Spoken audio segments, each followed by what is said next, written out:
मंडळी, जम्मू काश्मीरच्या पहलगाममध्ये परवा दुर्दैवी भ्याड हल्ला झाला आणि त्या हल्ल्यामध्ये जवळपास 30 भारतीय नागरिकांना, निष्पाप भारतीय पर्यटकांना आपला जीव गमवावा लागला.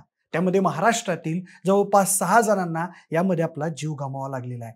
पण मंडळी, कुठेतरी वारंवार होणाऱ्या या दहशतवादी कारवायांमुळे भारताचं अनेक वेळा फार मोठ्या प्रमाणावर नुकसान झालेलं आहे आणि या दहशतवादाला रोखण्यासाठी भारताने अनेक वेळा बरीच पावलं उचलण्याचा प्रयत्न केला, पण तरी सुद्धा कुठेतरी हा दहशतवाद थांबत नाहीये आणि त्यामुळेच या दहशतवादाला मोठ्या प्रमाणावर खतपाणी मिळतंय आणि याचा परिणाम असा होतोय की भारतामधील शांतता आणि कायदा जो आहे तो कुठेतरी बिघडताना दिसतोय आणि त्यामुळे भारताला या दहशतवादासारख्या मोठ्या संकटाला सामोरं जावं लागतंय. पण कुठेतरी आता नरेंद्र मोदी असतील, भारताचे पंतप्रधान, यांनी काही आता कठोर निर्णय घेतलेले आहेत पाकिस्तान विरोधात, ज्यामुळे आता पाकिस्तान चांगलंच गोत्यात आलेलं दिसतं आहे. म्हणजे पहलगाम मधला हा हल्ला खऱ्या अर्थानं खूप दुर्दैवी होता आणि याच दुर्दैवी हल्ल्याच्या पार्श्वभूमीवर काल पंतप्रधान नरेंद्र मोदी यांच्या अध्यक्षतेखाली कॅबिनेट कमिटी ऑन सिक्युरिटी म्हणजेच CCS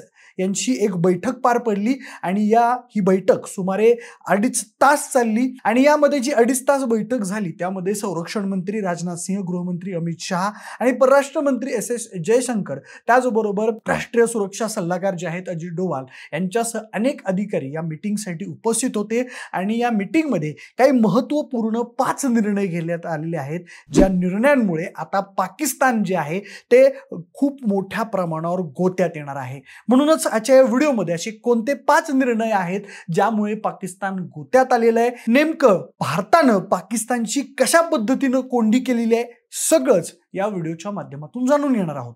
नमस्कार, मी प्रथमेश आणि तुम्ही पाहताय विषयच भारी. म्हणजे परवा जो पहलगामचा दहशतवादी हल्ला झाला या पार्श्वभूमीवर आता भारतीय जवान आणि त्याचबरोबर भारतीय ज्या सुरक्षा यंत्रणा आहेत त्यांनी आता संपूर्ण जम्मू काश्मीरमध्ये सर्च ऑपरेशन करायला सुरुवात केलेली आहे. जवळपास 1,500हून अधिक लोकांची चौकशी राष्ट्रीय सुरक्षा यंत्रणा ज्या आहेत त्यांनी केलेली आहे आणि अजूनही सर्च ऑपरेशन सुरू आहे. अनेकांना यामध्ये जे आरोपी आहेत, जे दहशतवादी आहेत, त्यांना शोधण्याचं काम सुरू आहे. भारतीय सुरक्षा यंत्रणांनी जो कोणी व्यक्ती या दहशतवाद्यांविषयी माहिती देईल त्यांना 20 लाख रुपयांचं बक्षीस हे ठेवलेलं आहे. आतापर्यंत पहलगाम नंतर जवळपास 3 चकमकी या जम्मू काश्मीरमध्ये झालेल्या आहेत. त्यांनी या चकमकींमध्ये काही दहशतवादी देखील मारल्याची बातमी समोर आलेली आहे आणि याच पार्श्वभूमीवर काल जे भारताचे पंतप्रधान आहेत नरेंद्र मोदी यांच्या अध्यक्षतेखाली CCS म्हणजेच कॅबिनेट कमिटी ऑन सिक्युरिटी यांची एक बैठक पार पडली. यामध्ये भारताचे जे संरक्षण मंत्री आहेत राजनाथ सिंह असतील, गृहमंत्री अमित शहा असतील आणि त्याचबरोबर राष्ट्रीय सुरक्षा सल्लागार अजित डोभाल या मीटिंगला उपस्थित होते आणि या मीटिंगमध्ये काही महत्वपूर्ण निर्णय घेण्यात आलेले आहेत. म्हणजे तुम्ही बऱ्याचदा बातम्यांच्या माध्यमांमधून ऐकलं असेल की कशा पद्धतीनं पाकिस्तान हे दहशतवादाला खतपाणी घालत आहे, कशा पद्धतीने दहशतवादाला मदत करत आहे, हे अनेक प्रसंगांमधून, अनेक घटनांमधून समोर आलेलं आहे. खरं तर हे जे 5 निर्णय आहेत ते बऱ्याच काळापासून घेण्यासाठी पंतप्रधान नरेंद्र मोदी आणि गृहमंत्री अमित शहा प्रयत्न करत होते, पण पहलगामच्या हल्ल्याच्या पार्श्वभूमीवर आता हे 5 कठोर निर्णय हे भारत सरकारने घेतलेले आहेत. आता एक एक करून हे कोणते निर्णय आहेत आपण जाणून घेऊयात. तर त्यातला सगळ्यात पहिला आणि महत्त्वाचा निर्णय जो आहे तो म्हणजे पाकिस्तान सोबत झालेला 1960चा सिंधू पाणी वाटप करार तात्काळ आता स्थगित करण्यात आलेला आहे. मंडळी, 1960चा हा सिंधू पाणी वाटप करार हा पाकिस्तान तसेच भारत या दोघांच्या दृष्टीने खूप महत्त्वाचा मानला जातो आणि तोच पाणी करार आता तब्बल 65 वर्षांनंतर थांबलेला आहे. हा करार 1 सप्टेंबर 1960 मध्ये भारताचे जे पंतप्रधान आहेत जवाहरलाल नेहरू आणि पाकिस्तानचे राष्ट्रपती जे आहेत अयूब खान यांच्यात झालेला होता आणि या करारामध्ये सिंधू खोऱ्यातून ज्या वाहणाऱ्या 6 नद्या आहेत पूर्व पश्चिम भागात त्यांचं विभाजन करण्यात आलं आणि या विभाजन करण्यात आलेल्या नद्यांमध्ये कोणत्या नद्यांच्या पाण्यावर भारताचा अधिकार आहे, कोणत्या नद्यांच्या पाण्यावर पाकिस्तानचा अधिकार आहे. एकूणच या नद्यांमधल्या ज्या पाण्याचं वाटप झालं यासाठी जो करार झाला त्याला हा सिंधू पाणी वाटप करार असं बोललं जातं आणि यामध्ये जे 20% पाणी आहे यामधलं ते भारत रोखू शकतो असं या करारामध्ये. 80% पाण्याचा वापर हा पूर्णपणे पाकिस्तान आतापर्यंत करत होता. जागतिक बँकेच्या मध्यस्थीनं हा तेव्हाच्या वेळेस करार झालेला होता. पण आता एकूणच जर पाकिस्तान ज्या पद्धतीने दहशतवादाला खतपाणी घालताय त्या दृष्टीने आता हा कठोर निर्णय हा सरकारकडून घेण्यात आलेला आहे. आता यानंतर दुसरा महत्वाचा जो निर्णय आहे तो म्हणजे अटारी एकात्मिक तपासणी नाका. म्हणजेच तुम्हाला माहित असेल अटारी वाघा बॉर्डर तुम्ही कधी बघितलं असेल टीव्ही मध्ये, तर ही जी अटारी वाघा बॉर्डरचा जो चेकपोस्ट आहे किंवा तपासणी नाका आहे तो आता तात्काळ बंद करण्यात आलेला आहे. या मार्गाने अनेक व्यापार होत असतो, अनेक नागरिक पाकिस्तानातले भारतात येत असतात, भारतातले पाकिस्तानात जातात. आता ज्यांनी वैध परवानगी घेऊन या मार्गाने सीमा ओलांडली आहे पाकिस्तानातल्या त्यांना 1 मे 2025 पूर्वी त्याच मार्गाने आता परत पाकिस्तानला जावं लागणार आहे. म्हणजे एकूणच काय तर सगळ्याच बाजूनं पाकिस्तानची कोंडी करण्याचा सध्या भारतानं प्रयत्न सुरू केलेला आहे. आता त्यांनी ज्या म्हणजे लीगल डॉक्युमेंटेशनच्या आधारे त्यांनी भारतामध्ये प्रवेश केलेला होता, जे पाकिस्तानातील नागरिक असतील, प्रवासी असतील, त्यांना 1 मेच्या आतमध्ये आता भारत देश कुठल्याही परिस्थितीत सोडावा लागणार आहे. यानंतर आता ह्याचे तोटे देखील भरपूर आहेत. म्हणजे जो जमिनीवरून व्यापारी मार्ग आहे तो आता भारताने पूर्णपणे बंद करण्याचा निर्णय घेतलेला आहे. म्हणजे जर आपण आकडेवारी बघितली तर गेल्या वर्षभरात जवळपास 3,500 कोटी रुपयांचा व्यापार या जमिनी मार्गावरून झालेला होता आणि त्यामध्ये मग पाकिस्तानचा जो सुकामेवा असेल किंवा जिप्सम असेल असे अनेक जे घटक आहेत किंवा असे अनेक जे पदार्थ आहेत, अनेक ज्या गोष्टी आहेत त्या गोष्टींचा व्यापार आता पूर्णपणे पाकिस्तानातून बंद झालेला आहे आणि त्याचा फटका त्या अर्थानं पाकिस्तानला खूप मोठ्या प्रमाणावर बसणार आहे. आता इतरही गोष्टींचा जर विचार करायचा झाला तर पाकिस्तानामधील अनेक नागरिक हे उपचारासाठी भारतात येत असतात. आता जर गेल्या वर्षीची आकडेवारी बघितली आपण तर जवळपास 70 ते 71 हजार जे रुग्ण आहेत त्या रुग्णांनी भारतामध्ये उपचार घेतलेला होता. आता त्या रुग्णांना भारतामध्ये उपचार घेता येणार नाही आहे. त्याचबरोबर जे शिक्षण घेणारे विद्यार्थी आहेत त्यांना सुद्धा भारतामध्ये शिक्षण घेता येणार नाही, असे कठोर निर्णय आहेत. यानंतर तिसरा महत्वाचा निर्णय जो आहे, पाकिस्तानी नागरिकांना सार्क व्हिसा सूट योजनेअंतर्गत भारतात प्रवास करण्याची जी परवानगी दिली जाते ती आता परवानगी रद्द करण्यात आलेली आहे.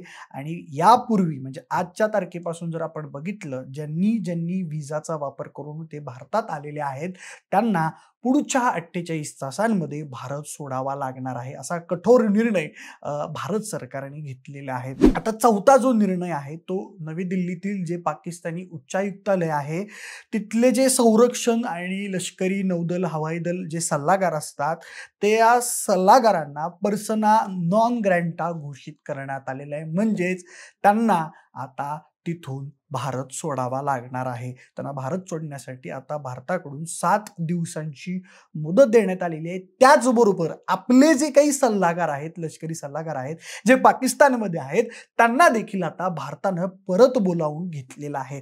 आता याचा तोटा काय होणार आहे तर भारतामध्ये जे लष्करी सल्लागार पाकिस्तानचे होते त्यामुळे त्यांना एकूण लष्करी हालचालींबद्दल किंवा भारतातल्या लष्करी गोष्टींवरती त्यांचा एक लक्ष असायचं. आता ते लक्ष कुठेतरी कमी होणार. पाकिस्तानातील देखील लष्करी हालचालींवर भारताचं लक्ष कमी होणार आणि आता ज्या काही इथून पुढे संभाव्य लढाया होतील, वाद होतील किंवा ज्या काही कारवाया होतील यावर कुठल्याही प्रकारचं नियंत्रण असणार नाही आहे. म्हणजे नंतर पाचवा मुद्दा आहे तो म्हणजे मगाशी सांगितलं आहे की भारताची जे काही अधिकारी आहेत इस्लामाबाद मधील त्यांना सुद्धा आता उच्चायुक्तातून त्यांचं संरक्षण, नौदल आणि हवाई दल सल्लागार आपले जे भारताचे सल्लागार आहेत त्यांना आता पाठीमागं बोलावण्यात आलेलं आहे. तर बघा 1 मे 2025 पर्यंत आता उच्चायुक्तात जी कामं करणारी लोक आहेत त्यापैकी 55 ते 30 लोक कमी करण्यात येणार आहेत असा भारतानं निर्णय घेतलेला आहे.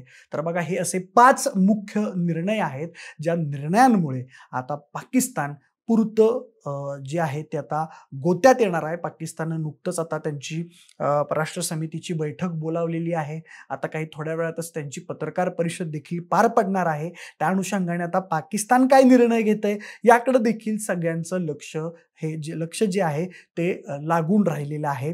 आता अजून जर बोलायचं झालं तर बऱ्याच गोष्टी आहेत ज्याचा फटका हा पाकिस्तानला बसणार आहे. कारण पाकिस्तानातली जवळपास ग्रामीण भागातील 68% जो भाग आहे तो भारतातील या सिंधू जलवाटपाच्या कराराअंतर्गत येणाऱ्या ज्या नद्या आहेत त्या नद्यांवरती अवलंबून आहे. आणि या भागातला जी ग्रामीण भागातली शेती आहे ती या पाण्यावरती अवलंबून आहे. जेव्हा उन्हाळा पडतो, उन्हाळा पडल्यानंतर बर्फाचं पाणी जे वितळतं ते या नद्यांमार्गेच जे आहे ते पाकिस्तानला जात असतं आणि पाकिस्तानची शेती बऱ्यापैकी या पाण्यावर चालत असते. त्यामुळे आता हा करार जर भारतानं स्थगित केला असेल तर नक्कीच खऱ्या अर्थानं पाकिस्तानमध्ये दुष्काळ मोठा पडण्याची शक्यता आहे.